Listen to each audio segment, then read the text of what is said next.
সবাইকে চতুর্থ রমজানের ভিডিওতে স্বাগতম জানিয়ে আজকের ভিডিওটা শুরু করছি।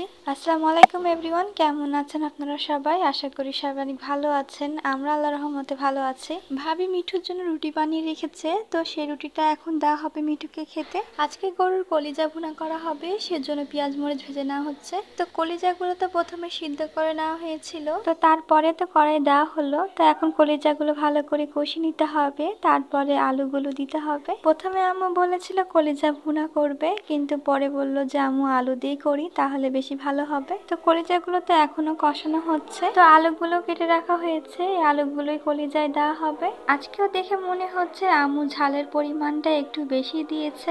সময় নিয়েই তো আম্মু কলিজাটা কষিয়ে নিচ্ছে।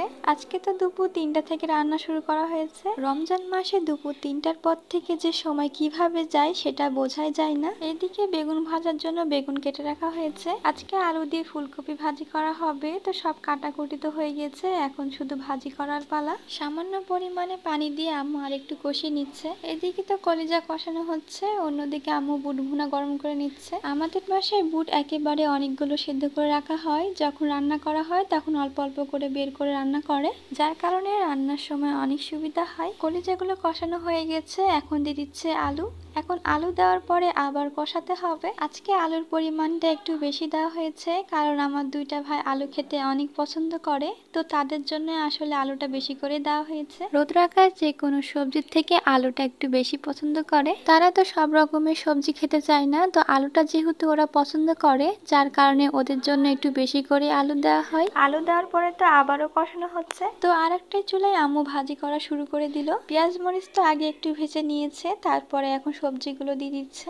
অনেকদিন পরে তো আজকে ফুলকপি দিয়ে আলু ভাজি করা হচ্ছে। এখনো তো কলিজাগুলো কষানোই হচ্ছে, তো একটু সময় নিয়ে কষাতে হবে। পরিমাণ মতো পানি দিয়ে ঢেকে রেখে দিতে হবে, তাহলে রান্না হয়ে যাবে। চুলা চেঞ্জ করা হলো, তো এদিকে নিয়ে চলে আসলো ভাজির কড়াইটা। তো সব মশলা তো দিয়ে দিয়েছে, এখন শুধু ভাজিটা করে নিতে হবে, তাহলে রান্না আমাদের হয়ে যাবে। রান্না করা তো শেষ পর্যায়ে চলে এসেছে, যার কারণে এখন ইফতারের আয়োজন করা শুরু হচ্ছে। তো আজকে শুধু পেঁয়াজি আর বেগুনি ভাজা হবে, তাহলে হয়ে যাবে। রমজান মাসে বাইরের ভাজা পোড়া কিনে আনার থেকে বাসায় বানানো ভাজা পোড়াই খেতে বেশি ভালো লাগে। পরিমাণ মতো তো পানি দিয়ে দেওয়া হয়েছে, তো আর কিছুক্ষণের মধ্যে রান্না হয়ে যাবে। তরকারিতে তো বেশি ঝোল রাখবে না, তো সেই ক্ষেত্রে একটু বেশি করে ফুটিয়ে নিতে হবে। এইদিকে ভাজি রান্না করাটাও হয়ে এসেছে, আর কিছুক্ষণের মধ্যেই হয়ে যাবে। আম্মু প্রথমে বেগুনি ভাজা দিয়ে শুরু করলো, তারপরে পেঁয়াজি ভেজে নিবে। অন্যদিন তো আলুর চপ ভাজা হয়, কিন্তু আজকে আলুর চপ ভাজা হচ্ছে না। বেগুনিগুলো ভাজা হয়ে গেছে, তো এখন তুলে নিচ্ছে। আমাদের বাসায় তো অনেকগুলো মানুষ, যার কারণে একটু বেশি করে ভাজা পোড়া ভাজতে হয়। রমজান মাসে তো প্রতিটা বাড়িতে পেঁয়াজি আর বেগুনি ভাজা হয়। বেগুনি ভাজা হয়ে গেল,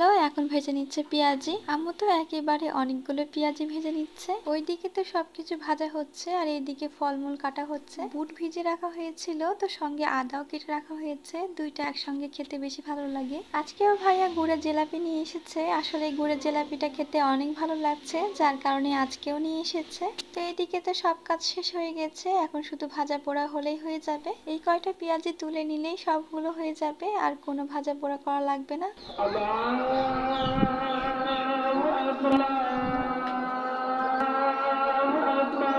আজান তো দিয়ে দিল, এখন আমরা ইফতার করে নিব। আলহামদুলিল্লাহ, আমাদের চতুর্থ রোজা হয়ে গেল। তো আমরা সবাই যেন এইভাবে সবগুলো রোজা করে নিতে পারি। আপনাদের সবার রোজা দিনগুলো কেমন কাটছে অবশ্যই কমেন্ট করে জানিয়েন।